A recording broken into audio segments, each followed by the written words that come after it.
चुने क्यों जा रहे लोग संसद में जाएंगे, बैठकर अपने देश को चलाएंगे, सहमति बनाकर चलाएंगे। हमारे यहां तो परंपरा सहमति बनाकर चलने की है। सहमति बने इसलिए संसद बनती है, लेकिन ऐसी सहमति बनना स्पर्धा करके आए लोगों में थोड़ा कठिन भी रहता है। टेक्नोलॉजी का सहारा करके असत्य बातें परोसी गई, नितांत असत्य। दो पक्ष है, विरोधी पक्ष कहते हैं, मैं प्रतिपक्ष कहता हूं। वो विरोधी नहीं है, उसको विरोधी मानना भी नहीं चाहिए। वो प्रतिपक्ष है, वो एक पहलू उजागर कर रहा है, उसका भी विचार होना चाहिए। പ്രധാനമന്ത്രി നരേന്ദ്രമോദിയുടെ മൂന്നാം വരവിന്റെ പിറ്റേന്ന് RSS സർസംഘചാലക് മോഹൻ ഭാഗവത് നടത്തിയ ഈ പ്രസംഗത്തിലുള്ളത് പ്രതിപക്ഷ ശബ്ദങ്ങളെ ഇല്ലാതാക്കുന്നതിനെതിരായ മുന്നറിയിപ്പല്ലേ? തെരഞ്ഞെടുപ്പ് കഴിഞ്ഞു, ഇനി സമവായത്തിന്റെയും എല്ലാവരെയും ഉൾക്കൊള്ളേണ്ടതിന്റെയും സമയമാണ്. പ്രചാരണത്തിൽ കണ്ടത് നല്ല രീതികളല്ല, യുദ്ധമല്ല, തെരഞ്ഞെടുപ്പ് മത്സരം മാത്രമാണ്. മോദിക്കുള്ള മുന്നറിയിപ്പാണ് RSS നൽകിയതെന്ന വിലയിരുത്തലിൽ മണിപ്പൂരും ഉൾപ്പെടുന്നു. ഇനി ജനകീയ വിഷയങ്ങളിൽ ശ്രദ്ധ ചെലുത്തേണ്ട സമയം. ഒരു വർഷമായി മണിപ്പൂർ സമാധാനത്തിനായി കാത്തിരിക്കുന്നു. RSS മേധാവിയുടെ പ്രസംഗം പ്രതിപക്ഷത്തിന് ആയുധം കൂടിയാകുന്നു. ഇതുകൂടാതെ ഓർഗനൈസറിലെ ലേഖനവും. മോദി RSS മേധാവിയുടെ പ്രസംഗം ഉൾക്കൊള്ളില്ലെന്നും ഞങ്ങൾ പറഞ്ഞ കാര്യങ്ങളാണ് മോഹൻ ഭഗവത് പറഞ്ഞതെന്നും പ്രതിപക്ഷം. പ്രൈം ഡിബേറ്റ് ചർച്ച ചെയ്യുന്നു. മോദിയെ തിരുത്തുന്നു RSS.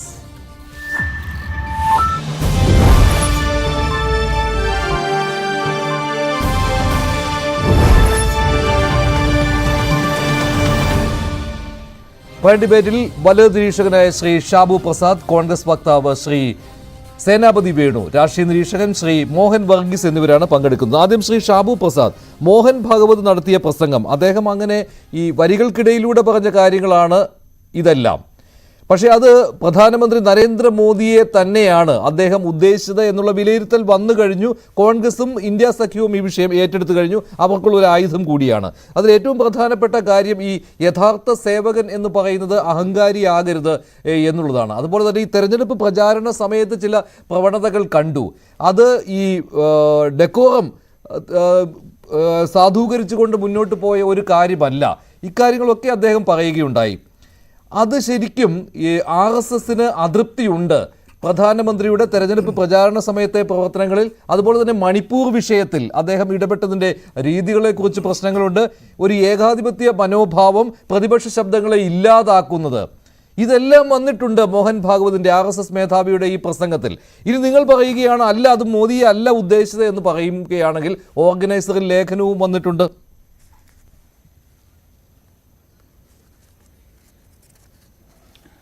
മഞ്ജുഷേ, ഇവിടെ നാഗ്പൂരിൽ ഈ സംഘകാര്യകർത്താക്കളുടെ തൃതീയ വർഷ ശിബിരത്തിൻ്റെ സമാപനത്തിലാണ് പൂജനീയ സർസംഘചാലക് ഈ സ്പീച്ച് നടത്തിയിട്ടുള്ളത്. അദ്ദേഹം പറഞ്ഞത് മുഴുവൻ ശരിയാണ്. 100% അക്കാര്യത്തിൽ ആർക്കും ഒരു സംശയവുമില്ല. ഈ തെരഞ്ഞെടുപ്പിൽ ഡെക്കോറം നഷ്ടപ്പെട്ടു, ആ ഒരു ജനാധിപത്യത്തിൻ്റെതായ ആ മൂല്യങ്ങൾ അല്ലെങ്കിൽ അഭിപ്രായം പറയുന്നതിൻ്റെ അകത്ത് നഷ്ടപ്പെട്ടു എന്നുള്ളത് വാസ്തവം തന്നെയാണ്. അതിൻ്റെ അകത്തൊരു അത് ഇനിയും അതിലേക്ക് കടന്നു ചെന്നാൽ എങ്ങനെയാണത് തുടങ്ങിയത്? ഈ തെരഞ്ഞെടുപ്പ് മത്സരത്തെ ഒരു യുദ്ധമാക്കി മാറ്റിയത് ആരാണ്? അല്ല, അത് ചർച്ച ചെയ്യുന്നതിനേക്കാൾ നല്ലത് ആത്മവിമർശനമല്ലേ കൂടുതൽ നല്ലത്? അല്ല ഷാബു പ്രസാദ്, അതിൽ ഇപ്പോൾ ഈ സർസംഘചാലക് ഉദ്ദേശിക്കുന്നത് എന്തായാലും ഈ പ്രതിപക്ഷം ഈ പ്രശ്നം ഉണ്ടാക്കി എന്നുള്ളത് ആയിരിക്കില്ലല്ലോ സ്വാഭാവികമായിട്ടും. ആ ഒരു രീതിയിലേക്ക് അദ്ദേഹം പോകുമ്പോൾ താങ്കൾ അതല്ലേ പറയാൻ ഉദ്ദേശിക്കുന്നത്? അതായത് സർസംഘചാലക്, പൂജനീയ സർസംഘചാലക് മോഹൻ ഭഗവത്ജി ഈ രാജ്യത്ത് നടക്കുന്ന കാര്യങ്ങളെപ്പറ്റിയും ഈ രാജ്യത്ത് നടന്ന കാര്യങ്ങളെപ്പറ്റിയുമാണ് പറയുന്നത്. രാഷ്ട്രീയ സ്വയംസേവക സംഘത്തിന് ഈ ഇവിടെ BJPയോടോ അല്ലെങ്കിൽ ഏതെങ്കിലും ഒരു സംഘടനയോടോ മാത്രമല്ല ഉത്തരവാദിത്വമുള്ളത്. ഈ മഹാരാജ്യത്തോടാണ് അദ്ദേഹത്തിൻ്റെ കമ്മിറ്റ്മെൻറ്റ്, RSSന്റെ കമ്മിറ്റ്മെൻറ്റ്. അതുകൊണ്ട് തന്നെ ഈ രാജ്യത്ത് നടന്ന കാര്യങ്ങളെപ്പറ്റിയാണ് അദ്ദേഹം അഭിപ്രായം പറഞ്ഞത്. അല്ലാതെ അവിടെ ഒരു സംഘടനയും മാത്രം പോയിന്റ് ഔട്ട് ചെയ്തല്ല പറഞ്ഞത്. അപ്പോൾ ആ ഒരു വിശാലമായ അർത്ഥത്തിൽ വേണം നമ്മൾ അതിനെ കാണാൻ. അങ്ങനെ ഈ തെരഞ്ഞെടുപ്പ് എന്ന് പറയുന്നത് ഒരു യുദ്ധമാക്കി മാറ്റി അതിനെ ഒരു ശത്രുതയിലേക്കും നിതാന്ത ശത്രുതയിലേക്കും നയിച്ച് ഈ സമൂഹത്തിൽ ഭീകരമായ രീതിയിൽ അരക്ഷിതാവസ്ഥ പടർത്താൻ ശ്രമിച്ചത് ആരായിരുന്നു? ആരായിരുന്നു വെച്ചാൽ അവർക്കാണ് അതിന്റെ ഉത്തരവാദിത്വം. ഞാൻ അതിനകത്ത് ഒരു സെന്റൻസ് വായിക്കട്ടെ. അത് മലയാളത്തിൽ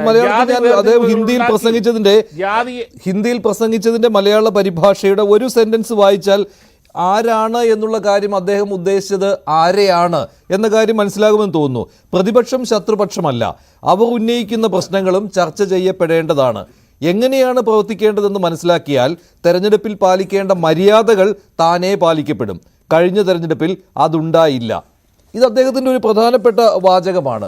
അതിൽ അദ്ദേഹം ഉദ്ദേശിക്കുന്നത് ഏത് പക്ഷത്തെയാണ്? അതെ നിങ്ങൾ ഈ പ്രതിപക്ഷം ഭരണപക്ഷം എന്നൊക്കെ പറയുന്നത് ഇതിൻ്റെ അകത്ത് ഈ രാഷ്ട്രീയത്തിൽ അല്ലെങ്കിൽ പാർലമെന്റിലും അസംബ്ലിയിലെയും മാത്രം അതല്ല. പ്രതിപക്ഷം എന്ന് പറഞ്ഞു കഴിഞ്ഞാൽ എനിക്ക് ഓപ്പോസിറ്റ് നിന്ന് എനിക്കെതിരെ അഭിപ്രായം പറയുന്നവൻ എൻ്റെ പ്രതിപക്ഷമാണ്. ഇപ്പോൾ ഇവിടെ ഒരുപക്ഷെ സേനാപതി വേണു എൻ്റെ പ്രതിപക്ഷമാണ്, ഞാൻ സേനാപതി വേണുവിൻ്റെ പ്രതിപക്ഷമാണ്. അങ്ങനെ രണ്ട് പക്ഷങ്ങൾ എന്നും ഇവിടെ ഉണ്ടാകും ഒരു അഭിപ്രായ സ്വാതന്ത്ര്യമുള്ള ലോകത്ത്. ആ പ്രതിപക്ഷത്തിനെയും ഇവിടെ സേനാപതി വേണു ഇവിടെ അഭിപ്രായം പറയും. ഇപ്പോൾ എനിക്ക് അദ്ദേഹത്തെ വലിയ ഇഷ്ടമാണ്. ആ അഭിപ്രായത്തെയും ഞാൻ കേൾക്കണം, അത് മാനിക്കാനുള്ള ബാധ്യത എനിക്കുണ്ട് മഞ്ജുഷേ. അതേപോലെ തിരിച്ചും. അല്ലാതെ നിങ്ങൾ ഈ പ്രതിപക്ഷം എന്ന് പറയുമ്പോൾ അവിടെ ഇപ്പം വേറൊരു ആ വാക്കല്ല അവിടുത്തെ പ്രധാനം. അതായത് ഒന്നാമത്തെ കാര്യം, RSS അഭിപ്രായം പറയുമ്പോൾ RSS അത് ഈ രാഷ്ട്രീയ അർത്ഥത്തിലല്ല RSS അഭിപ്രായം പറയുന്നതും അതിനെ അങ്ങനെ അല്ല കണക്കാക്കേണ്ടതും. പക്ഷെ നമ്മുടെ ഈ സാമ്പ്രദായികമായിട്ടുള്ള ചില സംഘടനാ ബോധ്യങ്ങളുണ്ട്.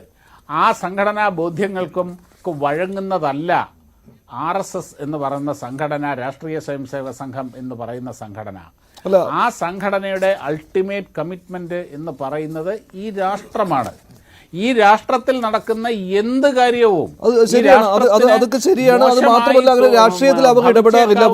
വളരെ രാഷ്ട്രീയത്തിൽ മാത്രമല്ല തെരഞ്ഞെടുപ്പ് പ്രക്രിയയിലും RSS നേരിട്ട് ഇടപെടാറില്ല. ചെറിയ ചില മാറ്റങ്ങൾ മാത്രമേ 1973-77 ആ കാലഘട്ടത്തിൽ നേരിട്ട് ഇടപെട്ടു എന്നുള്ളതല്ലാതെ RSS അങ്ങനെ ഇടപെടാറില്ല. തെരഞ്ഞെടുപ്പ് രംഗത്ത് നേരിട്ട് ഇടപെടാറില്ല. അവരങ്ങനെ വിസിബിൾ ആയിരിക്കുകയില്ല.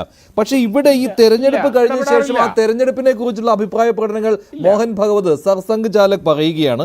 അതുമാത്രമല്ല അതിനെ കൂടുതൽ വിശദീകരിച്ചുകൊണ്ട് ഇപ്പോൾ രക്തൻ ശാരദയുടെ ലേഖനം വന്നിട്ടുണ്ട് ഓർഗനൈസറിൽ. അതിൽ പറയുന്ന കാര്യങ്ങൾ എവിടെയൊക്കെ BJPക്ക് വീഴ്ച പറ്റിയിട്ടുണ്ട് എന്ന കാര്യം തന്നെയാണ് എടുത്തു പറഞ്ഞിരിക്കുന്നത്. അതോടൊപ്പം തന്നെ ഈ JP നഡ്ഡ ഒരു അഭിപ്രായ പ്രകടനം നടത്തിയിരുന്നല്ലോ പ്രചാരണ സമയത്ത്. BJP വളർന്നു കഴിഞ്ഞു, RSSന്റെ ആവശ്യം ഇല്ല എന്നുള്ള ആ രീതിയിലുള്ളൊരു പ്രസംഗമുണ്ടായിരുന്നു. അതിനെ കോട്ട് ചെയ്തുകൊണ്ടാണ് ആ ലേഖനം തുടങ്ങുന്നത് തന്നെ. അപ്പോൾ ആ ഉദ്ദേശ്യം എന്താണ് എന്നുള്ള കാര്യം, തിരുത്തൽ അത് ആവശ്യമാണ് എന്നുള്ള ആ ഒരു ഉദ്ദേശ്യമല്ലേ ഈ RSSന്റെ ഈ നിലപാടിലുള്ളത്? അതുകൊണ്ടാണ് അതിന് പ്രതിപക്ഷത്തിനൊരു ആയുധമാവുന്നത്. പ്രതിപക്ഷം പറയുന്നത് ഞങ്ങൾ പറഞ്ഞ കാര്യം തന്നെയാണ് RSSും ഇപ്പോൾ പറയുന്നതെന്നാണ്. എന്തായാലും ഇപ്പോൾ പ്രതിപക്ഷത്തിന് RSSനോട് ഇപ്പോൾ പെട്ടെന്നൊരു സ്നേഹം വന്നതിൽ എനിക്ക് വളരെ സന്തോഷമുണ്ട്. അക്കാര്യം നന്നായി. കാര്യം ഇവിടെ നരാധവന്മാർ, ഉത്തരവാദിത്വമില്ലാത്തവർ, വർഗീയ ഭ്രാന്തന്മാർ എന്നൊക്കെ പറഞ്ഞിരുന്നവർ ഇന്ന് ഇപ്പം കണ്ടില്ലേ RSS ഞങ്ങൾ പറയുന്നത് തന്നെ പറയുന്നു എന്ന് പറഞ്ഞ RSSനോട് കാണിക്കുന്ന ഈ സ്നേഹം കാണുമ്പോൾ വളരെ വളരെ സന്തോഷം തോന്നുന്നു. പിന്നെ ഓർഗനൈസർ ഇപ്പം രത്തൻ ശാരദ അദ്ദേഹത്തിൻ്റെ അഭിപ്രായം അതിൻ്റെ അകത്ത് എഴുതി. ഓർഗനൈസറും കേസരിയും ജന്മഭൂമി എല്ലാ പ്രസിദ്ധീകരണങ്ങളും എല്ലാ അഭിപ്രായങ്ങൾക്കും സ്ഥാനം കൊടുക്കുന്നവരാണ്. രത്തൻ ശാരദയ്ക്ക് അങ്ങനെ ഒരു അഭിപ്രായമുണ്ടെങ്കിൽ അത് തീർച്ചയായിട്ടും ഓർഗനൈസറിൻ്റെ അകത്ത് വരുന്നതിൻ്റെ അകത്ത് എന്താ പ്രശ്നം? അത് ഈ അഭിപ്രായ സ്വാതന്ത്ര്യമുള്ള ലോകമല്ലേ ഇത്. അത് അതിന് നിങ്ങൾ അങ്ങനെ എടുത്താൽ മോഹൻ ഭഗവതിന് RSS സർസംഘ് ചാലകിന്റെ പ്രസംഗവും ഓർഗനൈസറിൽ വന്നിരിക്കുന്ന ഈ ലേഖനവും ഇതൊന്നും ഈ പ്രധാനമന്ത്രി നരേന്ദ്രമോദിയെ തിരുത്തുവാൻ ഉദ്ദേശിച്ചുകൊണ്ടുള്ള ഒന്നല്ല, കേന്ദ്ര സർക്കാരിനുള്ള ഒരു തിരുത്തല്ല. ഇങ്ങനെയുള്ള അപാകതകൾ ചൂണ്ടിക്കാണിച്ചതല്ല RSS അല്ലെങ്കിൽ RSSന് വിശ്വാസം നഷ്ടപ്പെട്ടിരിക്കുന്നു എന്നതല്ല. അതാണ് താങ്കൾ ഉദ്ദേശിക്കുന്നതാണല്ലോ അല്ലേ? താങ്കൾ പറഞ്ഞു വരുന്നതിന്റെ ഒരു രത്നച്ചുരുക്കം അതാണല്ലോ. മഞ്ജുഷേ ഒരു കാര്യമുണ്ട്. മോഹൻ ഭഗവത്ജിക്ക് നരേന്ദ്രമോദിയെ തിരുത്തണമെന്നോ അല്ലെങ്കിൽ അഭിപ്രായങ്ങൾ അറിയിക്കണമെന്നോ ഉണ്ടെങ്കിൽ അതിന് ഒരു പബ്ലിക് മീറ്റിംഗിന്റെയോ അല്ലെങ്കിൽ ഒരു ഓർഗനൈസറിൽ കൂടെ ഒരു ലേഖനത്തിന്റെയോ ആവശ്യമില്ല. അവർ തമ്മിലുള്ള ബന്ധത്തിന്റെ ഡെപ്ത് എന്താണെന്ന് നിങ്ങൾക്കറിയില്ല.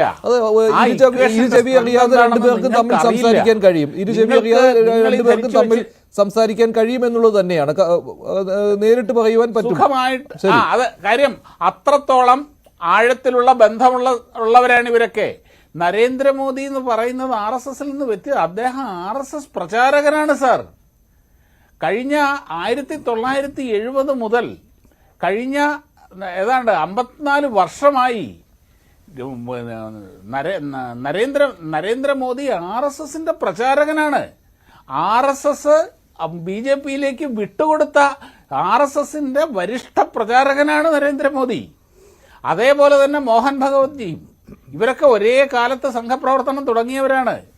ഒരേ സമയത്ത് അങ്ങനെ വർക്ക് ചെയ്ത് വന്നവരാണ്. അവർ തമ്മിലുള്ള ബന്ധം എന്ന് പറയുന്നത് അത്രത്തോളം ആഴമേറിയതാണ്. ആ മോഹൻ ഭഗവത്ജിക്ക് നരേന്ദ്രമോദിയോടൊരു കാര്യം പറയാൻ RSSന്റെ സംഘത്തിന്റെ ഈ തൃതീയ വർഷ സംഘശിക്ഷാ വർഗിന്റെ സമാപന വേദിയുടെ ആവശ്യം വേണ്ട. ശരി, ഞാൻ ഇതാണ് ഇപ്പോൾ ഷാബു പറഞ്ഞ കാര്യം എന്ന് പറയുന്നത് ഈ പ്രതിപക്ഷ ശബ്ദങ്ങളെ അടിച്ചമർത്തുന്ന കാര്യവും പ്രതിപക്ഷം കൂടിയേ തീരൂ, അവരുടെ ശബ്ദങ്ങൾ കേൾക്കണം തുടങ്ങിയ കാര്യങ്ങളൊക്കെ മണിപ്പൂർ സംഭവം ഇതൊക്കെ പറഞ്ഞത് ഇപ്പോൾ പ്രധാനമന്ത്രി നരേന്ദ്രമോദിയെയോ BJPയോ കേന്ദ്ര സർക്കാരിനെയോ മാത്രം ഉദ്ദേശിച്ചുകൊണ്ടല്ല പ്രതിപക്ഷം എന്ന് പറയുന്നത്. അത് ജനറലായിട്ട് നമ്മൾ കാണണമെന്നാണ്. പിന്നെ ഈ ഓർഗനൈസറിൽ വന്നിരിക്കുന്ന ലേഖനം അത് ആ ലേഖകന്റെ കാഴ്ചപ്പാട് മാത്രമാണെന്നാണ്.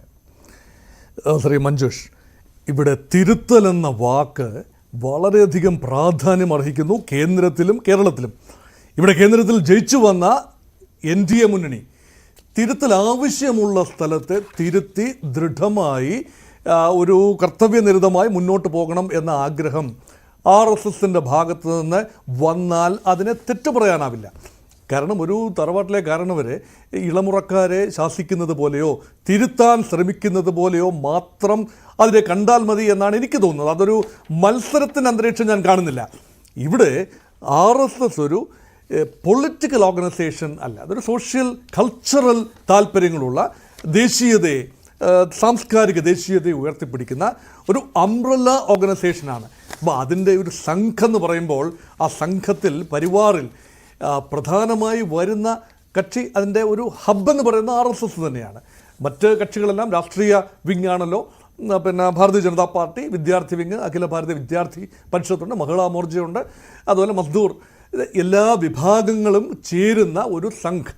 അപ്പം ഇതിൽ RSS ഒരു താത്വികമായ നിലപാട് എടുക്കണം. ഒരു രാജ്യത്തിന് ദിശാബോധം നൽകുന്നതിനെ ഒരുപക്ഷെ ഒരു സംഘടനയ്ക്ക് അതീതമായി ഒരു വ്യക്തി വളരുന്നു എന്ന ഒരു പ്രതീതി ആ പാർട്ടിക്കുള്ളിൽ ഉണ്ടായാൽ സ്വാഭാവികമായി തിരുത്തലുകൾ ഉണ്ടാവണം. ആ തിരുത്തൽ ഉണ്ടാവേണ്ടത് പാർട്ടി വേദികൾക്കുള്ളിലാണ്.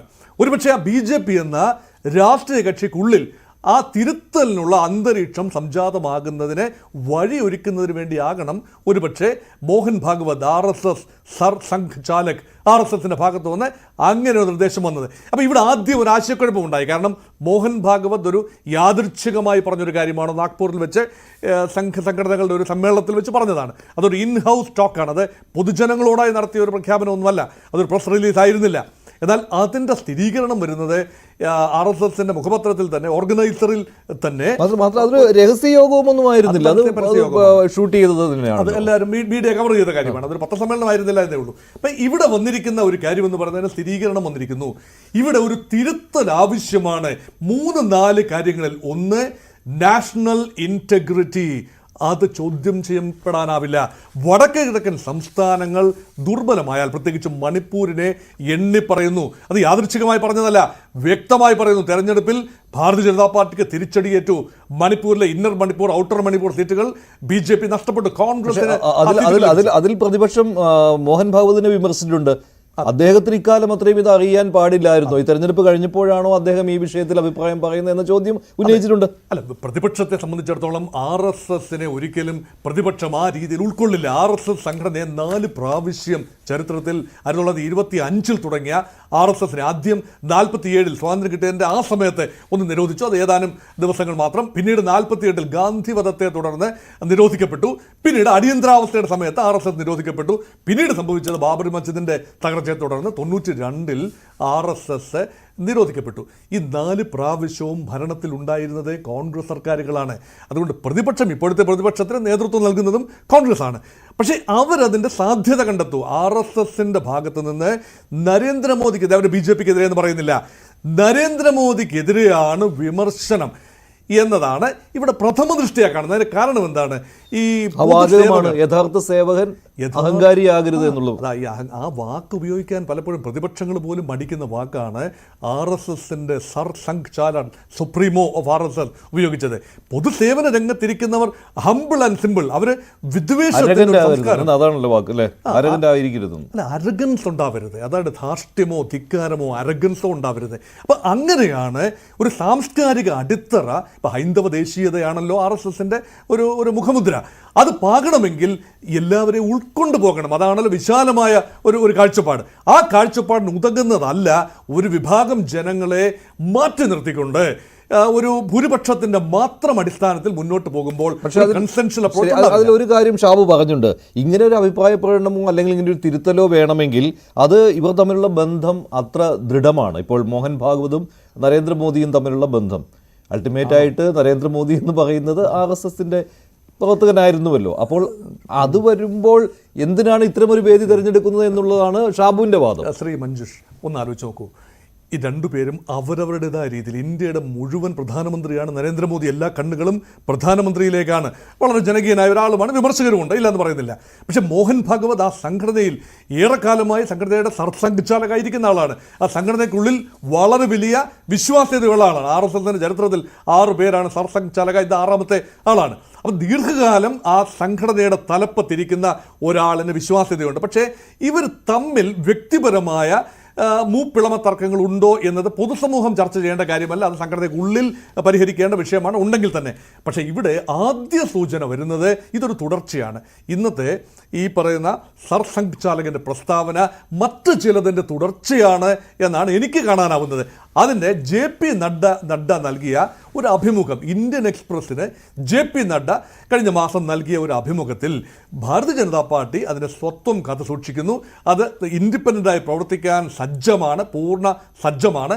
RSSന്റെ സ്ക്വാഡ് വർക്കിൻ്റെ ആവശ്യമില്ലാതെ തന്നെ, സഹായമില്ലാതെ തന്നെ 2 കാലിൽ നിലനിൽക്കാനാവുന്ന ഒരു അവസ്ഥയിലാണ് എന്ന ആത്മവിശ്വാസം JP നഡ്ഡ പ്രകടിപ്പിക്കുകയും അതിനുള്ള മറുപടി എന്നോളം മറ്റൊരു ആർട്ടിക്കിളിൽ, മറ്റൊരു വേദിയിൽ RSSന്റെ ഭാഗത്ത് നിന്ന് അതിന് സ്ഥിരീകരണം ഉണ്ടാവുകയും ചെയ്തു. ശരിയാണ്, RSS എപ്പോഴും രാഷ്ട്രീയമായി ഇടപെടില്ല. അത് 2 പ്രാവശ്യം മാത്രമേ RSSനെ ബൂത്ത് ലെവൽ മാനേജ്മെൻറ്റ് കാര്യമായി നടത്തേണ്ടി വന്നിട്ടുള്ളൂ. അത് ഒരു പ്രാവശ്യം എന്ന് പറഞ്ഞാൽ ഈ 2014 നരേന്ദ്രമോദി അധികാരത്തിൽ വരുന്ന സമയത്ത് അത് ചെയ്യേണ്ടി വന്നു. 2ാമത്തെ പ്രാവശ്യം എന്ന് പറഞ്ഞാൽ 1984. പക്ഷെ അപ്പോഴും 100% വോട്ട് വേണം അല്ലേ?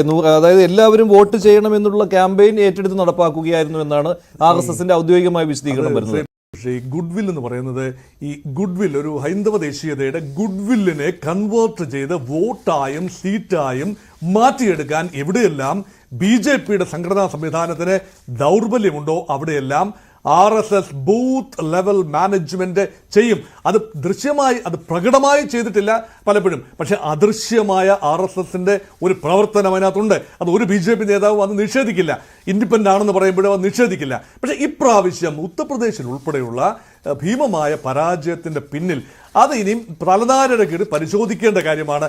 RSSന്റെ കേഡർ എത്രത്തോളം ബൂത്ത് ലെവലിൽ ആക്റ്റീവായിരുന്നു, ഇത് പരിശോധിക്കേണ്ട കാര്യമാണ്. ഇനിയിപ്പോൾ എനിക്ക് തോന്നുന്നത് ഇത് ചർച്ച വരുമ്പോൾ ഇപ്പോൾ ഒരു മിനിസ്റ്റീരിയൽ ഇൻസ്റ്റബിലിറ്റി ഇല്ലാന്ന് ഓർക്കണം. ഗവൺമെൻറ് സെറ്റായി ഇതിനുവേണ്ടി തിരഞ്ഞെടുത്ത സർസംഘ് ചാലക്, ഇതിനുവേണ്ടി ശ്രീ മോഹൻ ഭാഗവത് ഈ പ്രസ്താവന നടത്താൻ വേണ്ടി തിരഞ്ഞെടുത്ത സമയമെന്ന് പറയുന്നത് ഒരു തെരഞ്ഞെടുപ്പ് പടിവാതിൽക്ക് നിൽക്കുന്ന സമയമല്ല. ശരി, അത് മാത്രമല്ല ഇതിനകത്ത് ഈ ഓർഗനൈസറുടെ ലേഖനത്തിൽ ഈ ലേഖകൻ കൃത്യമായിട്ട് തന്നെ പറയുന്നുണ്ട്, ശാരദ കൃത്യമായിട്ട് തന്നെ പറയുന്നുണ്ട് താങ്കൾ ഈ പറഞ്ഞ പോയിന്റ്. എന്തുകൊണ്ടാണ് ഇങ്ങനെ ഒരു ഈ RSSന്റെ സപ്പോർട്ട് കിട്ടിയിട്ടില്ല എന്ന രീതിയിലുള്ള വിമർശനം വന്നുവല്ലോ. Beyond this to seek swayam sevaks cooperation in electoral work, BJP workers, local leaders need to reach out to their ideological allies. Did they? അവർ RSS സ്വയം സേവക്സിന്റെ സഹകരണം തേടിയിരുന്നോ എന്നുള്ളതാണ് അദ്ദേഹത്തിന്റെ ചോദ്യം. My experience and interaction tells me they didn't. അവർ അങ്ങനെ ചെയ്തിട്ടില്ല.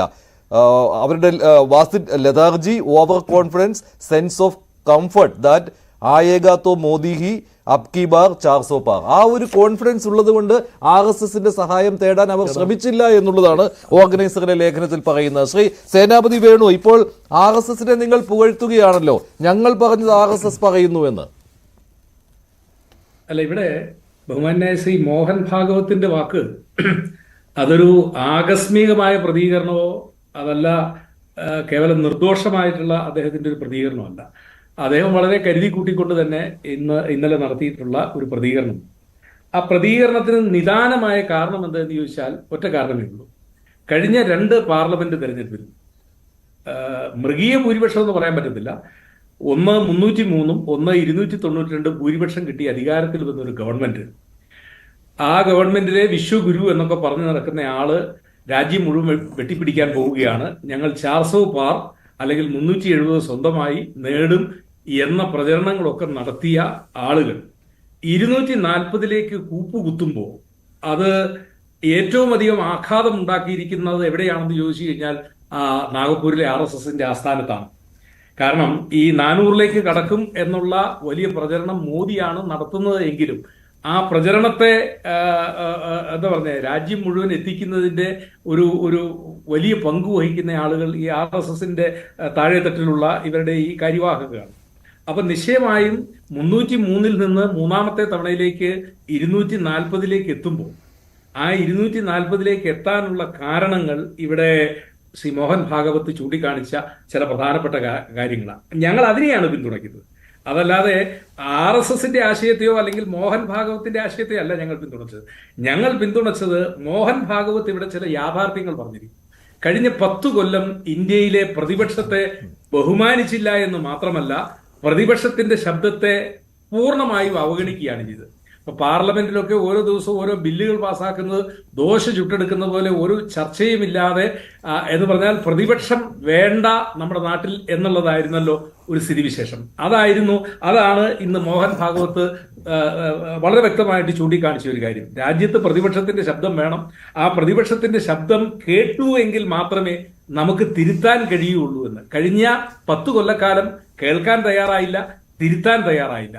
അതുകൊണ്ടാണ് ഇന്ന് ഈ പാർട്ടി 303-ൽ നിന്ന് 240ലേക്ക് ചുരുങ്ങിയത് എന്ന് അദ്ദേഹം ഭംഗ്യന്തരാണ് ആ BJPയുടെ നേതാക്കന്മാരെയും പ്രത്യേകിച്ച് നരേന്ദ്രമോദിയെയും ഓർമ്മപ്പെടുത്തുകയാണ്. അദ്ദേഹം പറഞ്ഞൊരു കാര്യം എന്താ?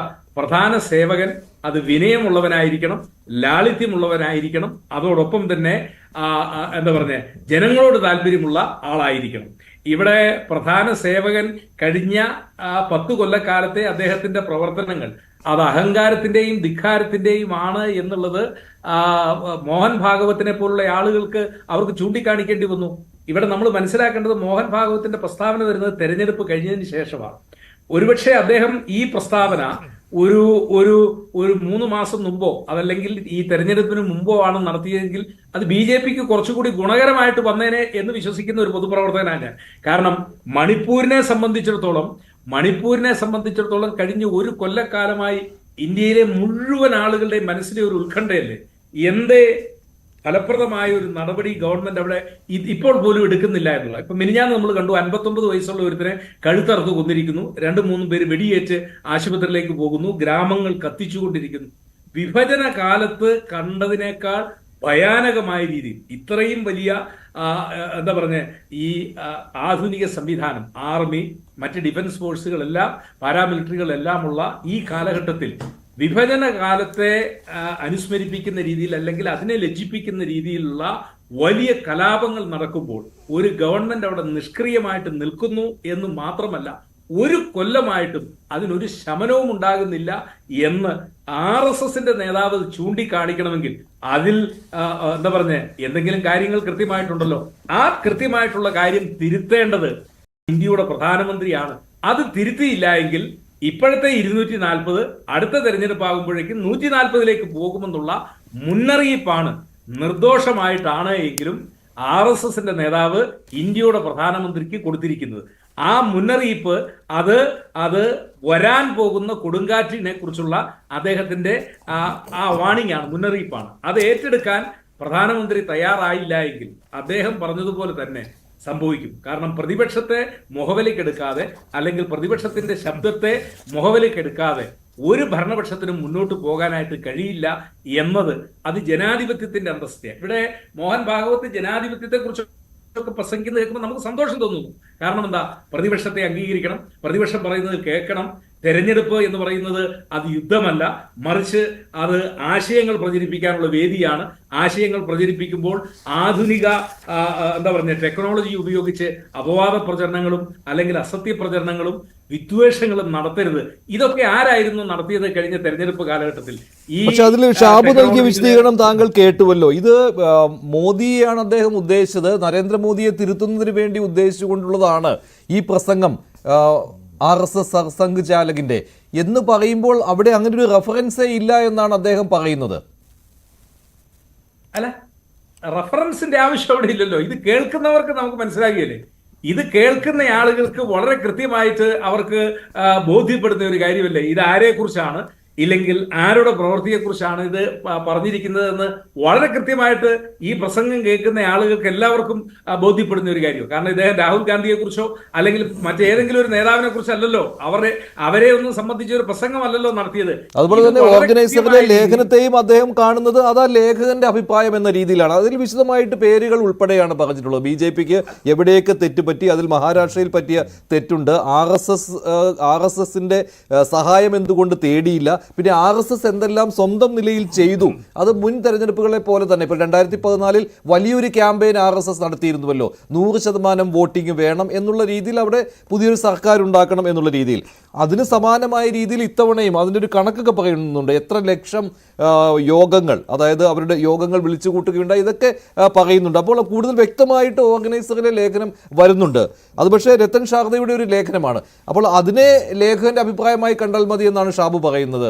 സേനാപതി അല്ല, ഷാബു പ്രസാദിനോട് നമുക്ക് ചോദിക്കാനുള്ളത്, ഈ ലേഖനം വന്നത് മാതൃഭൂമിയിലോ മംഗളത്തിലോ കേരള കൗമുദിയിലോ ഒന്നുമല്ല. ഈ ലേഖനം വന്നത് RSSന്റെ മുഖപത്രമായ ഓർഗനൈസറിലാണ്. അതാണ് അതിൻ്റെ അകത്തെ രാഷ്ട്രീയം എന്ന് പറയുന്നത്. അപ്പോ ആ രാഷ്ട്രീയത്തിൽ അവർ പറയുന്നത്, അവർ കൃത്യമായ മുന്നറിയിപ്പ് ശ്രീ നരേന്ദ്രമോദിക്ക് കൊടുക്കുകയാണ്. കാരണം എന്താ, ഈ രീതിയിലാണ് മുന്നോട്ട് പോകുന്നത് എങ്കിൽ ഒരു സംശയവും വേണ്ട, അത് കുഴിയിലേക്കായിരിക്കും പോകുന്നത് എന്ന കൃത്യമായ മുന്നറിയിപ്പ്. ആ മുന്നറിയിപ്പാണ് ഭാഗവത്തിന്റെ പ്രസംഗത്തിലും അതുപോലെ തന്നെ ഷാബു പ്രസാദ് അതിൽ തന്നെ താങ്കൾ പറയുന്നത് ശരിയാണ്. RSSനെയും BJPയെയും തീർച്ചയായിട്ടും രണ്ടായിട്ട് തന്നെ കാണണം. ഈ മെസ്സേജുകളൊക്കെ വരുന്നുണ്ട്, നിങ്ങൾക്ക് RSSനെ പറ്റിയും BJPയെ പറ്റിയും അറിയില്ല, എന്താണ് RSS എന്താണ് BJP എന്ന് വേർതിരിച്ചറിയില്ല എന്നൊക്കെ. അതൊക്കെ കഴിഞ്ഞ കുറേ കാലങ്ങളായി നമ്മൾ മനസ്സിലാക്കി കഴിഞ്ഞു, വായിച്ചും ചർച്ചകളിലൂടെയും ഒക്കെ മനസ്സിലാക്കി കഴിഞ്ഞതാണ്. രണ്ടും രണ്ടായിട്ട് തന്നെ കാണാം. പക്ഷെ ഇവിടെ ഈ ഓർഗനൈസറിൽ വന്ന ലേഖനത്തിൽ തന്നെ പറയുന്നുണ്ട് എന്തെല്ലാം കാര്യങ്ങൾ RSS ചെയ്തു ഈ തെരഞ്ഞെടുപ്പിൽ നിന്ന്. RSS തെരഞ്ഞെടുപ്പിൽ നിന്ന് പൊതുവെ വിട്ടുനിൽക്കുന്ന ആളുകളാണ്, നേരിട്ടുള്ള ഇടപെടൽ ഉണ്ടാകാറില്ല. പക്ഷേ സ്വയം സേവക്സിൻ്റെ ഇടയിൽ ഇത് ക്യാമ്പയിനുകൾ നടത്താറുണ്ട്. 20 ലക്ഷത്തോളം അത്തരത്തിലുള്ള മീറ്റിങ്ങുകൾ സംഘടിപ്പിക്കുകയുണ്ടായി എന്ന് പോലും ഈ ലേഖനത്തിൽ രത്തൻ ശാരദ അവകാശപ്പെടുന്നുമുണ്ട്. അപ്പോൾ ഇതൊക്കെ ചെയ്തിട്ടുണ്ട്. സേനാപതി വേണു ചോദിക്കുന്ന ഒരു കാര്യമാണല്ലോ, ലേഖനം വന്നത് ഓർഗനൈസറിലാണ്. അതുപോലെ തന്നെ സർസംഘ് ചാലകിന്റെ പ്രസംഗത്തിൽ യഥാർത്ഥ സേവകൻ എന്നുദ്ദേശിച്ചത് മറ്റാരെയും ആയിരിക്കുകയില്ലല്ലോ.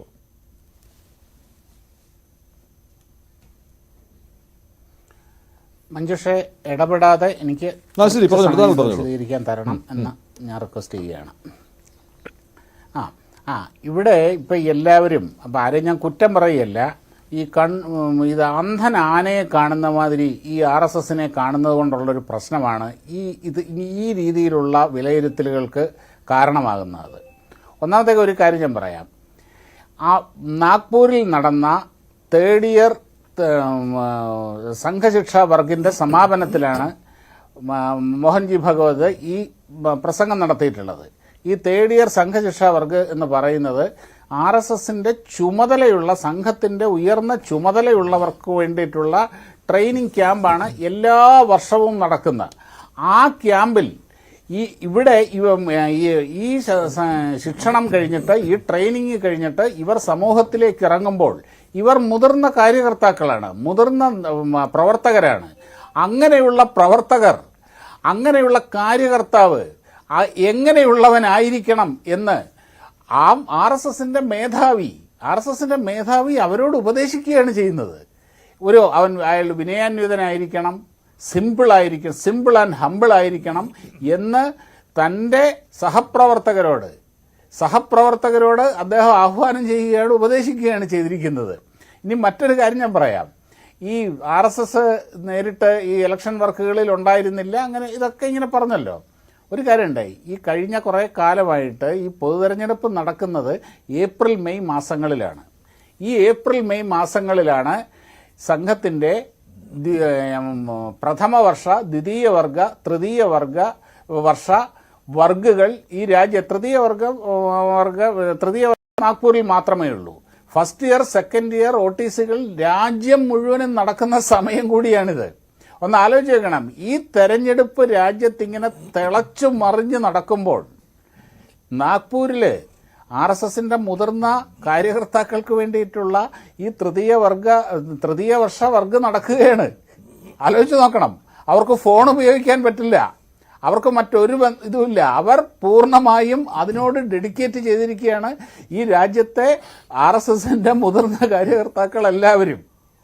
അതേപോലെ തന്നെ കേരളത്തിലും ഈ വർഷം ഫസ്റ്റ് ഇയർ, സെക്കൻഡ് ഇയർ OTCകൾ നടക്കുന്നുണ്ട്. ഇതെല്ലാം നടക്കുന്ന സമയം എന്ന് പറയുന്നത് ഈ ഏപ്രിൽ മെയ് മാസങ്ങളിലാണ്. രാജ്യം മുഴുവനും സംഘം അതിന്റെ തിരക്കിലാണ്, സ്വയംസേവകർ അതിന്റെ തിരക്കിലാണ്, കാര്യകർത്താക്കൾ അതിന്റെ തിരക്കിലാണ്. ആ സമയത്താണ് ഇലക്ഷനുകൾ വരും പോകും. പക്ഷേ സംഘത്തിന്റെ കാര്യപദ്ധതിക്ക് ഒരു മാറ്റവും ഉണ്ടാവില്ല. RSS വർക്ക് ചെയ്തില്ല എന്ന് പറയുന്നില്ല. ഈ ലേഖനത്തിൽ പറയുന്നത് വർക്ക് ചെയ്തിട്ടുണ്ട് എന്ന് തന്നെ പറയുന്നുണ്ട്. ഈ തിരക്കിനിടയിലും ദിസ് ടൈം ടു, അത് കൃത്യമായിട്ട് അദ്ദേഹം പറയുന്നത് ഇങ്ങനെയാണ്, this time too it was officially decided that RSS വർക്കേഴ്സ് will organize small local mohalla building office level meetings of 10 to 15 to request people to go out and vote as a duty. It also addressed issues of nation building, national integration and support to nationalistic forces. In Delhi alone 1,20,000 such meetings were held by RSS.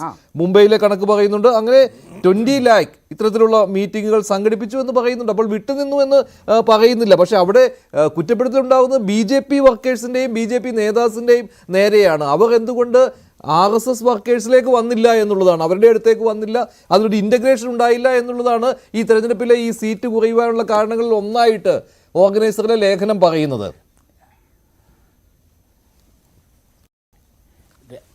Ratan ശാരദയ്ക്ക് അങ്ങനെ ഒരു അഭിപ്രായമുണ്ടെങ്കിൽ ആ അഭിപ്രായം പ്രകടിപ്പിക്കാനുള്ള അവകാശം അദ്ദേഹത്തിനുണ്ട്. Organiser അതിനുള്ള ഇത് കൊടുക്കുന്നുണ്ട്.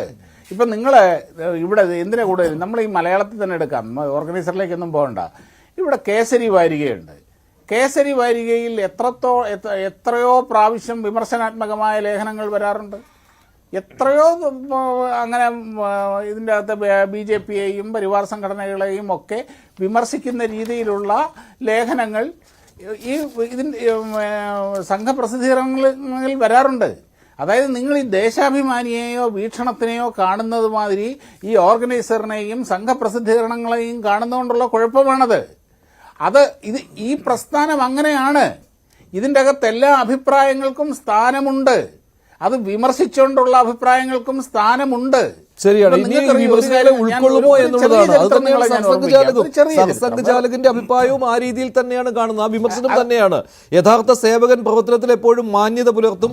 അത്തരത്തിലുള്ളവർ അവരുടെ ജോലി ചെയ്യുമ്പോൾ തന്നെ അതിൽ അഭിനമിക്കില്ല, താനത് ചെയ്തുവെന്ന് അഹങ്കരിക്കില്ല. അത്തരത്തിലുള്ള ആളുകൾ മാത്രമേ സേവകരെന്ന് വിളിക്കപ്പെടാൻ യോഗ്യനാകൂ. ഇത് മാത്രത്തിലുള്ള വിമർശനമായിട്ട് കണ്ടാൽ താങ്കളും നിർത്തൂ, ഞാൻ സംസാരിക്കുകയല്ലേ. മഞ്ജുഷ ഒന്ന് നിർത്തൂ, ഞാൻ സംസാരിക്കുകയല്ലേ. ഞാൻ അതാണല്ലോ പറഞ്ഞത്. ഇപ്പം മോഹൻജി ഭഗവതിന് BJPയോട് കമ്മ്യൂണിക്കേറ്റ് ചെയ്യാൻ ഇങ്ങനെ ഒരു വേദി ഉപയോഗിക്കേണ്ട ആവശ്യമില്ല.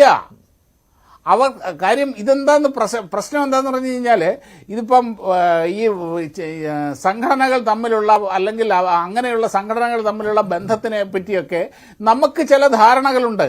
ആ ധാരണകൾക്കും നമ്മുടെ സമൂഹത്തിലുണ്ട്, നിങ്ങൾക്കുണ്ട്. ആ ധാരണകൾക്കപ്പുറമാണത്. അത് നിങ്ങളുടെ നിർവചനങ്ങളിലോ നിങ്ങളുടെ ധാരണകൾക്കോ അപ്പുറമുള്ള കാര്യമാണത്. മോഹൻജി ഭഗവതിന് നരേന്ദ്രമോദിയോടോ BJPയോടോ കമ്മ്യൂണിക്കേറ്റ് ചെയ്യാൻ ഇതിന്റെ ഒന്നും ആവശ്യമില്ല. നേരിട്ട് സംസാരിക്കേണ്ട കാര്യമേ ഉള്ളൂ. ഇത് സംഘടന നയിക്കുമ്പോൾ സംഘടനയുടേതായ അഭിപ്രായം നേരിട്ട് ചെവിയിൽ പോയി പറയേണ്ട ആവശ്യമില്ല. വിശ്വഗുരു എന്ന് പ്രഖ്യാപിച്ചു. അത് തന്റെ അണികളോട് പറയണമെന്നുള്ളതാണല്ലോ, അതിന്റെ ഉത്തരവാദിത്തപ്പെട്ട ആളുകളോട് പറയണമെന്നുള്ളതാണല്ലോ. ആ കർത്തവ്യമാണ് അദ്ദേഹം നിർവഹിച്ചത്. ഈ വിശ്വഗുരു എന്നത് പറയുന്ന കേൾക്കൂ. വിശ്വഗുരു എന്നത് നരേന്ദ്രമോദി അല്ല, ഈ നാടാണ്. ഭാരതത്തിനെ വിശ്വഗുരുവാക്കുന്ന കാര്യമാണ് പറയുന്നത്. അത് ഇവർക്ക് മനസ്സിലാവാഞ്ഞിട്ടല്ല. ഭാരതത്തിനെ, ഈ രാജ്യത്തിനെ വിശ്വഗുരുവാക്കണം, വിശ്വഗുരുവാണ് എന്ന് പറയുന്നതിലും അഭിമാനിക്കുന്നതിന്റെ അകത്തും ഇവർ ദുരുദ്ദേശം കാണുകയാണെന്ന് പറഞ്ഞാൽ ഇവർക്കെന്തോ കാര്യമായ തകരാറുണ്ട്. തകരാറ് കാരണമാണ് നിൽക്കുന്നത്. ഇതില് ശ്രീ മഞ്ജുഷ്, ശ്രീ നരേന്ദ്രമോദിയെ കുറിച്ചുള്ള വ്യക്തിപരമായ പരാമർശം പറഞ്ഞല്ലോ. ഇത് കാര്യകർത്താക്കളെ അഭിസംബോധന ചെയ്ത് പൊതു സാമൂഹ്യ അവസ്ഥ വിലയിരുത്തിക്കൊണ്ടുള്ള അദ്ദേഹത്തിന്റെ സ്പീച്ചാണ്. ഇപ്പൊ കഴിഞ്ഞ തെരഞ്ഞെടുപ്പിലും ഈ തെരഞ്ഞെടുപ്പ് സമാനതകളില്ലാത്ത രീതിയിലുള്ള ആ ഒരു ഭരണപക്ഷവും പ്രതിപക്ഷവും തമ്മിലുള്ള ശത്രുത കണ്ട തെരഞ്ഞെടുപ്പാണത്. ആ ശത്രുതയിലേക്ക് എങ്ങനെ എത്തി എന്നാണ് നമ്മളൊക്കെ ചിന്തിക്കേണ്ടത്. അദ്ദേഹം പരാമർശിച്ച ആ ശത്രുത, മത്സരം എന്നത് ശത്രുതയിലേക്ക് മാറിയ ആര് മാറ്റി, ഇതൊക്കെയാണ് നമ്മൾ ചിന്തിക്കുന്നത്. അതിനുള്ള ടിപ്സാണ്, അല്ലെങ്കിൽ അതിനുള്ള കാരണങ്ങൾ ഇതാണ് മോഹൻജി ഭഗവത് നമ്മളോട് പറഞ്ഞത്. അതാണ് പറഞ്ഞത്. അവിടെ ഇപ്പം നിങ്ങൾക്ക് അല്ലെങ്കിൽ മാധ്യമങ്ങൾക്ക്, പ്രതിപക്ഷങ്ങൾക്ക് എങ്ങനെ വേണമെങ്കിൽ വ്യാഖ്യാനിക്കാം. അത് അറിവില്ലായ്മയിൽ നിന്നുള്ള വ്യാഖ്യാനം ഉണ്ടാകും, അറിഞ്ഞുകൊണ്ട് മറച്ചു വെച്ചുകൊണ്ടുള്ളതുണ്ടാവും. ഇതിനെല്ലാം ഈ നാട്ടിലെ സ്വാതന്ത്ര്യമുള്ളത് കൊണ്ട് നമുക്കതൊക്കെ കേൾക്കാം. അഭിപ്രായങ്ങൾ വരട്ടെ, ചർച്ചകൾ നടക്കട്ടെ, നല്ല കാര്യം. എന്താണ് RSS എന്നുള്ളത് ഈ നാട് ചർച്ച ചെയ്യട്ടെ, അത് നല്ല കാര്യമാണ്. ശ്രീ മഞ്ജുഷ്, ഇവിടെ ഇതിനെ തെരഞ്ഞെടുത്ത വേദി, ഈ പ്രസ്താവന നടത്താൻ ശ്രീ മോഹൻ ഭാഗവത് തെരഞ്ഞെടുത്ത വേദി, തെരഞ്ഞെടുത്ത സമയം, തെരഞ്ഞെടുത്ത ഓഡിയൻസ്, അതിൻ്റെ സാഹചര്യം, ഇതെല്ലാം ആഴത്തിൽ വിലയിരുത്തപ്പെടേണ്ടതാണ്. അത് മാത്രമല്ല, കുറേയേറെക്കാലം ഇതേക്കുറിച്ചുള്ള സംസാരം BJPക്കുള്ളിലും RSSനുള്ളിലും ഉണ്ടാകുമെന്നത് പൊതുസമൂഹത്തിലുണ്ടോ ഇല്ലയോ എന്നുള്ള രണ്ടാമത്തെ കാര്യം. പക്ഷേ ഈ രണ്ട് സംഘടനകൾക്കുള്ളിലും ഉണ്ടാവും എന്ന് ഉറപ്പാണ്. കാരണം ഇത് എവിടെയാണ് പൊസിഷൻ ചെയ്യുന്നത്, RSS എവിടെയാണ് പൊസിഷൻ ചെയ്യുന്നത്? RSSന് ഒരുപക്ഷെ അതേക്കുറിച്ച് വ്യക്തമായ ധാരണയുണ്ട്. പക്ഷേ BJPയുടെ വർഗ സ്വഭാവം മാറിയിരിക്കുന്നു. BJP ഒരു കേഡർ സംഘടനയിൽ നിന്നും ഒരു മാസ് പാർട്ടിയായി മാറിയിരിക്കുന്നു. അപ്പോൾ BJPയുടെ വർക്കേഴ്സിനെ സംബന്ധിച്ചിടത്തോളം മുൻകാലങ്ങളിൽ BJP ഉണ്ടായത് തന്നെ ജനസംഘത്തിൻ്റെ കാലത്ത് ജനസംഘം ജനതാ പാർട്ടി ഉണ്ടാക്കിയപ്പോൾ അതിൻ്റെ ഭാഗമാവുകയും ഡബിൾ മെമ്പർഷിപ്പിൻ്റെ വിഷയത്തിലാണ് ജനസംഘം എലമെൻറ്റുകൾ മാറി 1980 ഒരു സ്വന്തം പാർട്ടിയായി ഭാരതീയ ജനതാ പാർട്ടിയായി വന്നത്. ഇവിടെ വിമർശനം എന്തായിരുന്നു? 1977-നും 80-നും ഇടയ്ക്ക് ജനതാ പാർട്ടി എന്ന രൂപത്തിൽ നിന്നപ്പോൾ ഈ ജനസംഘിൻ്റെ, അതായത് ഇന്നത്തെ BJPയുടെ മുൻ രൂപമായ ജനസംഘത്തിൻ്റെ അണികൾ RSS അംഗത്വവും ജനസംഘത്തിൻ്റെ അംഗത്വം അല്ലെങ്കിൽ ജനതാ പാർട്ടിയുടെ അംഗത്വവും ഒരുപോലെ നിലനിർത്തുന്നതിനോടുള്ള ഒരു വിയോജിപ്പ് ആ സംഘടനയ്ക്കുള്ളിൽ ഉണ്ടാവുകയും അങ്ങനെയാണ് സ്വതന്ത്രമായ നിലപാട് സ്വീകരിച്ച് ആ സംഘിൻ്റെ ഭാഗമായി അല്ലെങ്കിൽ ആ പരിവാറിൻ്റെ ഭാഗമായി ഒരു സ്വതന്ത്ര രാഷ്ട്രീയ പ്രസ്ഥാനം 1980 ഉണ്ടാവുകയും ചെയ്തത്. അതുകൊണ്ട് RSSുമായുള്ള ഭാരതീയ ജനതാ പാർട്ടിയുടെ പുക്കിൾക്കൊടി ബന്ധത്തെക്കുറിച്ച് യാതൊരു സംശയവും ഉണ്ടാകേണ്ട കാര്യമില്ല. ശ്രീ അടൽ ബിഹാരി വാജ്പേയി ആകട്ടെ, ഇപ്പോഴത്തെ പ്രധാനമന്ത്രി ശ്രീ നരേന്ദ്രമോദി ആവട്ടെ, ഇവരെല്ലാം തന്നെ RSSൻ്റെ പ്രചാരകരായി ജീവിച്ചവരാണ്, മുഴുവൻ സമയം പ്രചാരകരായി പ്രവർത്തിച്ച പാരമ്പര്യമുള്ളവരാണ്. അതുകൊണ്ട് RSSൻ്റെ ഡൈനമിക്സിനെ കുറിച്ച് വ്യക്തമായിട്ട് അറിയാം. പക്ഷേ BJPയുടെ ക്യാരക്ടർ മാറിയിരിക്കുന്നു. ഭാരതീയ ജനതാ പാർട്ടി ഒരു മാസ് പാർട്ടിയായിട്ട് വളർന്നിരിക്കുന്നു. പല പ്രാദേശിക കക്ഷികളിൽ നിന്നും കോൺഗ്രസിൽ നിന്നും ഇതൊന്നും അല്ലാത്ത ടെക്നോക്രാറ്റുകളായ വിഭാഗത്തിൽ നിന്നും എല്ലാം തന്നെ ആളുകൾ മോദി ബ്രാൻഡ് എന്ന രീതിയിലുള്ള വളർച്ച, അതാണ് ഏറ്റവും പ്രധാനപ്പെട്ടത്. കാരണം ഓർഗനൈസേഷനാണ് പ്രധാനം എന്നുള്ളതാണ് ഐഡിയോളജിയിൽ വരുന്നത്. തീർച്ചയായിട്ടും ശ്രീ മഞ്ജുഷ്, ഇതാണ് വ്യത്യാസം. അവിടെ മഞ്ജുഷ് ഇപ്പോൾ പറഞ്ഞതാണ് അതിൻ്റെ വ്യത്യാസം. ഇവിടെ ഒരു മാസ് പാർട്ടിയുടെ പ്രത്യേകത എന്താണ്? There will be a mass leader. Cadre പാർട്ടിയെ സംബന്ധിച്ചിടത്തോളം ലീഡർ പ്രശ്നമല്ല, ലീഡർ പ്രധാനപ്പെട്ടതാണ്. പക്ഷേ അതിന് ഒരു ശ്രേണിയുണ്ട്. ആ ശ്രേണി ബന്ധം സംഘടനാ ചട്ടക്കൂട്ടിനുള്ളിൽ നിന്നുകൊണ്ടാണ് ഹയറാർക്കി തീരുമാനിക്കുന്നത്. ഇവിടെ അങ്ങനല്ല. സംഘടന BJP എന്ന സംഘടനയ്ക്ക് അതീതനായി ഒരു വ്യക്തി വളരുക, ആ വ്യക്തി ജനസാമാന്യത്തോട് ഇത് മോദിയുടെ ഗ്യാരണ്ടിയാണ് എന്ന് പറയുക.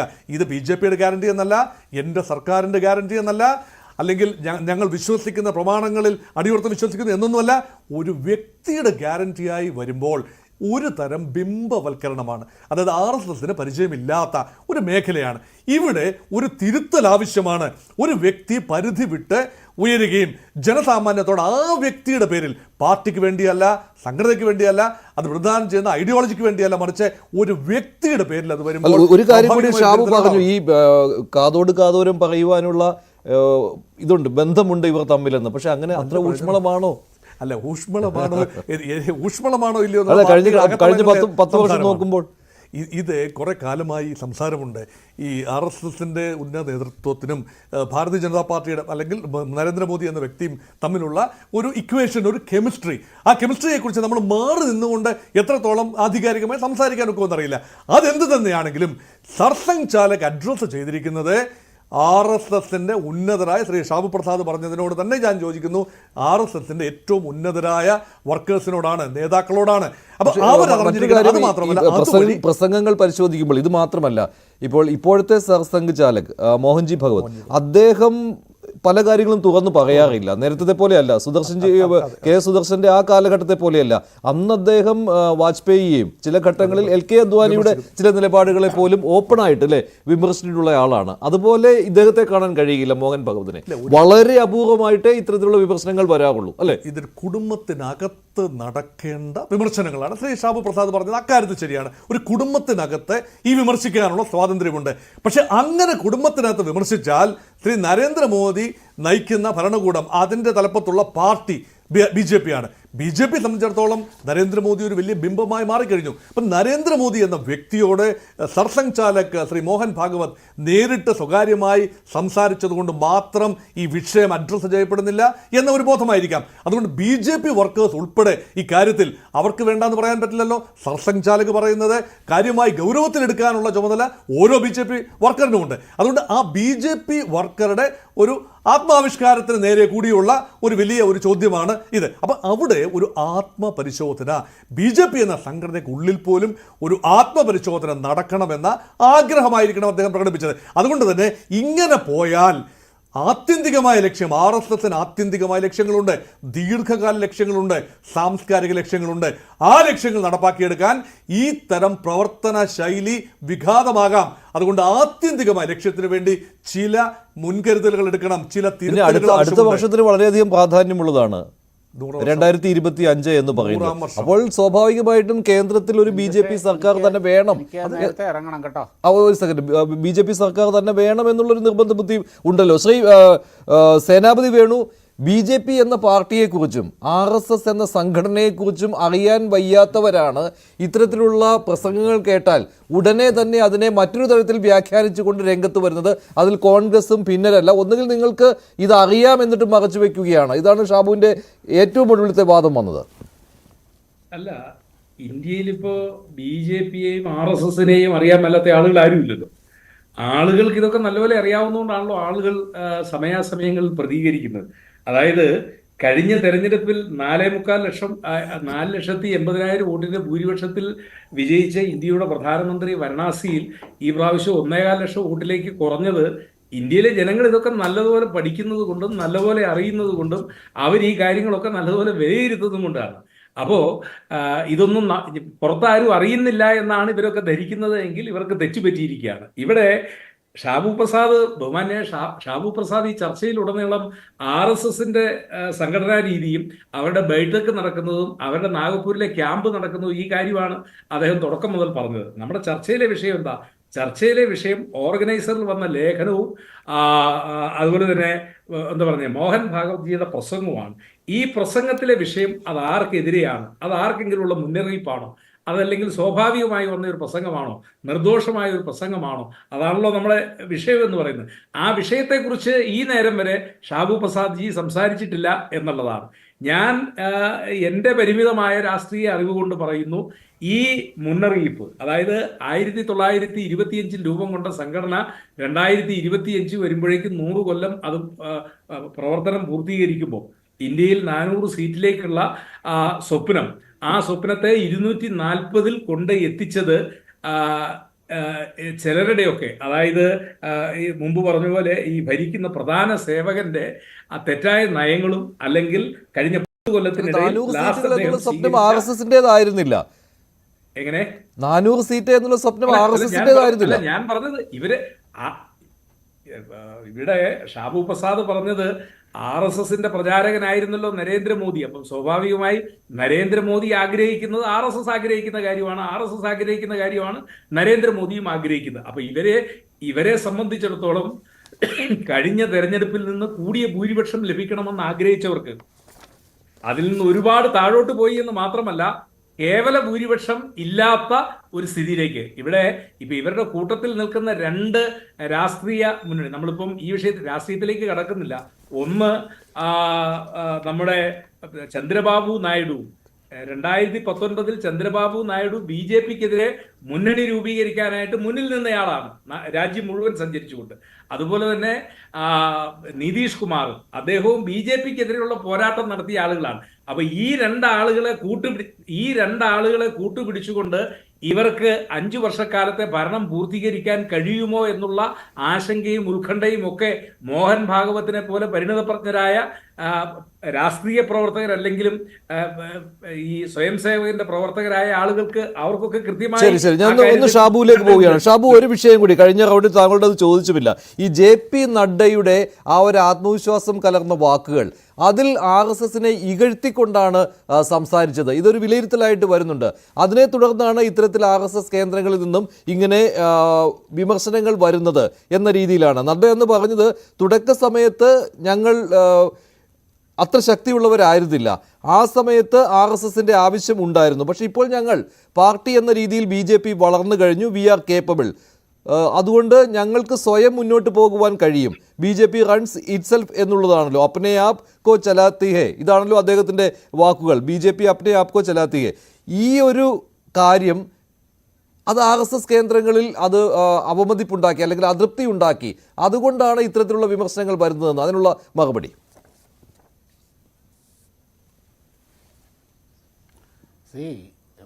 മഞ്ജുഷേ, ഞാൻ വീണ്ടും പറയുന്നു, നിങ്ങൾക്കറിയില്ല RSSനെ, നിങ്ങൾക്കറിയില്ല RSSും BJPയും തമ്മിലുള്ള ബന്ധം എന്നത്. ആ BJP എന്ന് പറയുന്നത് RSSന്റെ പോഷക സംഘടനയല്ല, അത് പരിവാർ സംഘടനയാണ്. പരിവാർ സംഘടന എന്ന് പറഞ്ഞാൽ എന്താണ്? പരിവാർ എന്ന് പറഞ്ഞാൽ കുടുംബം എന്നാണ്, കുടുംബമാണത്. ആ കുടുംബത്തിൽ ഒരു കുട്ടി വളർന്നു വരുമ്പോൾ അതിന് മാതാപിതാക്കളുടെയും മുതിർന്ന അംഗങ്ങളുടെയും ഒക്കെ സഹായം ആവശ്യമാണ്. അങ്ങനെ മുതിർന്ന് പ്രായപൂർത്തിയായി സ്വന്തം കാലിൽ നിൽക്കാറാവുമ്പോൾ ആ അച്ഛനും അമ്മയും അഭിമാനത്തോടു കൂടി സ്വന്തം കാലിൽ നിൽക്കുന്ന മകനെ കാണും, അല്ലെങ്കിൽ മകളെ കാണും. ആ ഒരു അവസ്ഥയിൽ ഇന്ന് BJP എത്തിയെങ്കിൽ അതിലേറ്റവും കൂടുതൽ അഭിമാനിക്കുന്നത് രാഷ്ട്രീയ സ്വയംസേവക സംഘം തന്നെയാണ്. ആ അഭിമാനമാണ് ആ JP നദ്ദ മാധ്യമങ്ങളോട് പങ്കുവച്ചത്. അത് RSS എൻഡോസ് ചെയ്യുകയും ചെയ്തു. ഞാൻ പറഞ്ഞല്ലോ, നമ്മുടെ ഈ പരമ്പരാഗതമായിട്ടുള്ള ധാരണകൾ, ആ ഒരു സംഘടനാ ധാരണകൾ വെച്ചുകൊണ്ട്, ആ അളവുകോലുകൾ വെച്ചുകൊണ്ട് RSSനെയും BJPയെയും അവർ തമ്മിലുള്ള ബന്ധത്തെയും അളക്കുമ്പോൾ വരുന്ന കുഴപ്പങ്ങളാണിതൊക്കെ, വരുന്ന തെറ്റിദ്ധാരണകളാണിതൊക്കെ. ഞാൻ പിന്നെ ഇവിടെ പറഞ്ഞു, ഇവിടെ നാഗ്പൂരിൽ നടക്കുന്നത് സംസ്ഥാന തലത്തിൽ ചുമതലയുള്ള പ്രവർത്തകരുടെ സ്വയം കാര്യകർത്താക്കളുടെ ശിബിരമാണ്. ആ ശിബിരത്തിൽ ഇവിടുത്തെ ഏറ്റവും വരിഷ്ഠ സ്വയംസേവകനായ സർസംഘചാലക് മോഹൻ ഭഗവത്ജി അവരോട് പറയണ്ടേ ഒരു പ്രവർത്തകൻ എങ്ങനെയായിരിക്കണം എന്ന്, ഒരു കാര്യകർത്താവ് എങ്ങനെയായിരിക്കണം എന്ന്. അതിന് നരേന്ദ്രമോദിയിലേക്കൊന്നും ഇതിനെ കൊണ്ടുപോകുന്നത് ഓക്കെ, അതിനതിൻ്റേതായ വാർത്താ പ്രാധാന്യവും വാർത്തകൾ സൃഷ്ടിക്കാനുള്ള ഒരു ആവേശവും ഒക്കെ അതിൻ്റെ പുറകിലുണ്ടാകും. പക്ഷേ യാഥാർത്ഥ്യം എന്ന് പറയുന്നത് ഇതാണ് അതിൻ്റെ യാഥാർത്ഥ്യം. ഞാൻ വീണ്ടും പറയുന്നു, RSSന്, മോഹൻ ഭഗവതിന്, സർസംഘചാലകന് RSSനോട് BJPയോട് കമ്മ്യൂണിക്കേറ്റ് ചെയ്യാൻ ഇങ്ങനെ ഒരു വേദിയുടെ ആവശ്യമില്ല. ഇനി മറ്റൊരു കാര്യം ഇവിടെ ഇദ്ദേഹം ശ്രീ മോഹൻ വർഗീസ് എടുത്തു പറയുന്നു, അതിനെടുത്ത സമയം, അതിൻ്റെ വേദി. ഒരു കാര്യം മനസ്സിലാക്കണം സാർ, ഈ സർസംഘചാലക് അങ്ങനെ ഇങ്ങനെയൊന്നും പബ്ലിക് പ്രസ്താവനകൾ നടത്താറില്ല. വളരെ ഇപ്പം വിജയദശമി സമയത്തെ സ്പീച്ച്, അതേപോലെ ഈ തൃതീയ വർഷ വർഗിന്റെ സമാപനത്തിലെ സ്പീച്ച്, അങ്ങനെയുള്ള അപൂർവം സന്ദർഭങ്ങളിൽ അങ്ങനെ ഒരു അപൂർവ സമയത്ത് തന്നെയാണല്ലോ സാർ ഇത് തെരഞ്ഞെടുത്തത്. പ്രധാനമന്ത്രി നരേന്ദ്രമോദിയും ക്യാബിനറ്റും സത്യപ്രതിജ്ഞ ചെയ്ത് അധികാരം ഏറ്റെടുത്തതിന് തൊട്ടുപിറ്റേ ദിവസം ഈ സമയത്താണ് ഏപ്രിൽ അല്ല പറയുന്ന കേൾക്കൂ, ഈ സമയത്താണ് ഇതൊക്കെ വളരെ നേരത്തെ പ്ലാൻ ചെയ്യുന്നത്. തെരഞ്ഞെടുപ്പ് എന്നുള്ള റെഫറൻസ് വരേണ്ട ആവശ്യമില്ലായിരുന്നുവല്ലോ. തെരഞ്ഞെടുപ്പ് എന്നുള്ള റെഫറൻസ് വരേണ്ട ആവശ്യമില്ലായിരുന്നുവല്ലോ. അതൊക്കെ ആ സമയം, അതുകൊണ്ട് ഈ സമയം എന്ന് പറയുന്നത് യാദൃശ്ചികമായിട്ട് വരുന്നതാണ്. തെരഞ്ഞെടുപ്പ് ആയതുകൊണ്ടും തെരഞ്ഞെടുപ്പിന്റെ മധ്യത്തിലായതുകൊണ്ട് RSSന്റെ ക്യാമ്പ് മാറ്റിവെക്കൊന്നുമില്ല. ക്യാമ്പ് മാറ്റിവെക്കേണ്ട കാര്യമല്ല. അദ്ദേഹത്തിന് പ്രസംഗത്തിലെ റെഫറൻസ് ആയിട്ട് തെരഞ്ഞെടുപ്പിന് ശേഷമുള്ള കാര്യങ്ങൾ ഇതെല്ലാം ഇടം പിടിക്കുമ്പോഴാണ് ആ കൃത്യമായ സമയത്ത് അദ്ദേഹം കൃത്യമായ രീതിയിൽ കാര്യങ്ങൾ പറഞ്ഞു എന്ന് വിലയിരുത്തുന്നത്. ഇതെല്ലാം വരികൾക്കിടയിലൂടെയുള്ള വായനയാണല്ലോ, അല്ലാതെ നേരിട്ട് ഇത്തരം കാര്യങ്ങൾ ആരും അവതരിപ്പിക്കുകയില്ലല്ലോ. കാര്യകർത്താക്കളെ അഭിസംബോധന ചെയ്യുമ്പോൾ ഒരു കാര്യകർത്താവ് എങ്ങനെയായിരിക്കണം എന്ന് പറയേണ്ട ഉത്തരവാദിത്വം ആ ലീഡർക്കുണ്ട്, ആ നേതാവിന്, ആ പൊസിഷനിൽ ഇരിക്കുന്നവർക്കുണ്ട്. അതാണ് ചെയ്തത്, അതാണ് ചെയ്യുന്നതും, അതാണ് ചെയ്യേണ്ടതും, അതാണ് ചെയ്തിരിക്കുന്നത്. അതിനെ ഈ സന്ദർഭവും ഇതേപോലെയുള്ള എല്ലാ വർഷവും നടക്കാറുണ്ട്. ശരി, ഞാൻ അവസാനിപ്പിക്കുകയാണ്. ശരി, എന്തായാലും ഈ പ്രസംഗം അതുപോലെ തന്നെ ഓർഗനൈസറുടെ ലേഖനം ഇത് വരും ദിവസങ്ങളിലും രാഷ്ട്രീയ ചർച്ചകൾക്ക് വേദിയാകുമെന്ന കാര്യത്തിൽ സംശയമില്ല. നന്ദി ശ്രീ ഷാബു പ്രസാദ്, ശ്രീ സേനാപതി വേണു, ശ്രീ മോഹൻ വർഗീസ് പ്രൈം ഡിബേറ്റിൽ പങ്കെടുത്തതിന്. ഇന്നത്തെ പ്രൈം ഡിബേറ്റിലെ ചോദ്യം ഇതായിരുന്നു: മോഹൻ ഭാഗവതിന്റെ പ്രസംഗം മോദി സർക്കാരിനുള്ള മുന്നറിയിപ്പോ? അതേ എന്ന് 82% പ്രേക്ഷകർ, അല്ല എന്ന് 15%, നിഷ്പക്ഷം 3%. പ്രൈം ഡിബേറ്റ് അവസാനിക്കുന്നു. നന്ദി, നമസ്കാരം.